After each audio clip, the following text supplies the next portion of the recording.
ভালো মানুষের সঙ্গ বেছে নিন। আপনি যদি ভালো মানুষের সঙ্গে সময় কাটান তাহলে ধীরে ধীরে তাদের মতোই হয়ে উঠবেন। তাই এমন মানুষদের কাছে থাকুন যারা আল্লাহর কথা মনে করিয়ে দেয়, ভালো কাজের দিকে টানে। নাম্বার 7, কথা ও চিন্তায় সংযম। অপ্রয়োজনীয় কথা শুধু সময় নষ্ট করে না, মনকেও ভারী করে। কখনো কেমন মনে হয়েছে যে সারা দিন আমি কিছুই করলাম না, তাও মনটাকে কেমন যেন ভারী ভারী লাগছে, কিছুই ভালো লাগছে না। আপনি এমন মানুষের সাথে কাটিয়েছেন যারা কিনা এত কথা বলল, সবশেষে আপনার সময়টা তো নষ্ট হলো এবং আপনার মনকেও ভারী করে তুললো।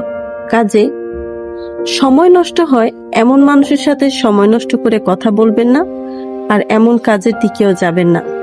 চেষ্টা করুন ভালো কথা বলুন, না হলে চুপ থাকুন। এই ছোট অভ্যাসই অন্তরকে হালকা করে দেয়। মন খারাপ হওয়া স্বাভাবিক, কিন্তু সেই মনকে কোথায় নিয়ে যাচ্ছি এটাই আসল বিষয়।